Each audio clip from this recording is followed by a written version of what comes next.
welcome back to Mimsy's Garden, Mimsy in the kitchen. I wanted to show you a real brief video of how to do some beef tallow off of steak cuts. There is a local restaurant owner here that runs a fish camp, and they serve steaks and ribeyes, other things. And anyway, he saves for people in the community the fat, and you can trim it off and render it down.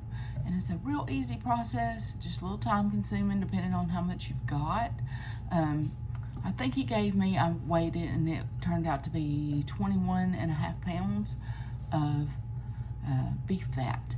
So I'm gonna let you look at that in the bucket, show you what I've taken out, what I've trimmed up, and what I'm doing with it. So last weekend was mine and poor boy's 34th anniversary.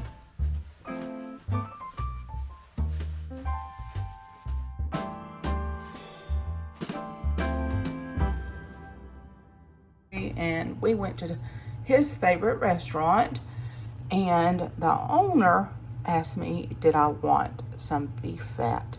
And of course I did. And so he gave me all of these nice cuts, and all I'm going to be doing is trimming off this red meat. And instead of wasting it, I'll show you. There's some of the beef fat. I just cut it up in small chunks, put a tiny bit of water in the bottom of my crock pot just to keep it from burning, and I turned it on warm to get it started. I'll crank it up later. And I've been chopping, and I've been keeping all the scraps. And in this roaster, yesterday my neighbor had a family member that had a freezer that was left unplugged, so they lost their vegetables and things, and so she divided them out between herself and I to make dog food. And I had some chicken leg quarters that I got on sale at the local grocery a week or so ago in the freezer, because I've been making my dog's food out of that and mixing it with their kibble. And so I'm just taking all these red meat scraps that I'm not going to be using because, you know, it's been frozen a couple times, and I'm adding it into the dog food. So my dogs will be eating steak and chicken with mixed vegetables.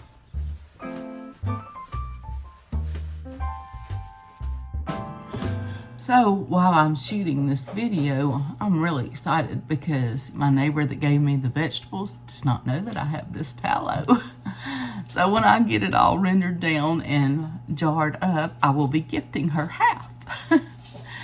She's my buddy, and we always share things. We do our chickens together, as y'all know, and vegetables and what have you, and we go to the farms together and do those kind of things. So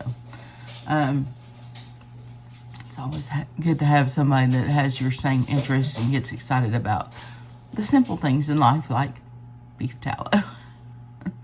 So it was a real easy process. You just seriously trim off the meat so that you've got pure chunks of fat, and then you render it down. And render it down just means to let it heat and let it melt, and then you strain it and put it into jars. And you don't have to like water bath can or whatever, because the heat into the hot jars, it will create its own seal. And I'll show you that as I go along.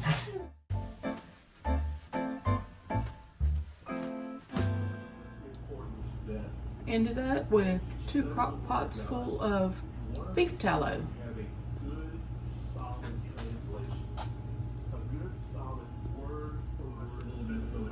And a giant roaster of dog food. I got lots of the red meat. There's chicken and vegetables in there, and broth. Okay, you can see this is starting to get hot, which is what we want. Starting to melt down. And render our lard. There's Good bit of fluid starting to accumulate in there. And that's what you're gonna do, just slowly over time. Cook it down till all of the tallow, not lard, till all of the tallow is rendered. And then we're gonna strain. So all I was doing to pour it up is running it through a strainer into a glass jar. I started out using a coffee filter, but after a few minutes it wouldn't let it fall through very quick, so we just went to the strainer. And that's what you get, and you just put your lids on after wiping it with vinegar and let it sit to seal. As it's sealing and it's sitting there and it is cooling off, you see the tallow is, or suet or whatever you want to call it, is going to turn white. Now, that is just a little bit of sediment at the bottom. That's perfectly fine. This is going to harden up as it cools. The ones I used the coffee filters on don't have quite as much sediment. These that I poured straight through the same strainer is going to have a little bit more. But this is the difference between a hot jar and a cooling jar. And so I thought that was something you might like to see. And even though it did take a little bit more time, I did go back to using the filter, especially on this jar. And I've still got some going in here. This one's about ready to be completely rendered out, and this one's very close. And then all that excess we'll do something with. I may mix it in a little bit of time into dog food that I'm serving them, just to give them a little bit of healthy fats. I try not to waste anything.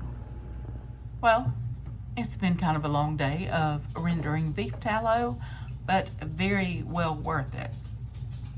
I can tell you here at our local butcher, tallow is quite expensive. And I would say half a pint is going for $8 or $9 or more. Maybe as high as $13, just depending on the season, I suppose. So I've got several jars back there already, got a few more left to pour up, and I definitely say it was worth the effort. Poor boy and I were trying to figure it up earlier, just kind of guesstimating, and we figured it turned out to be about $120 worth of tallow. So definitely worth the effort.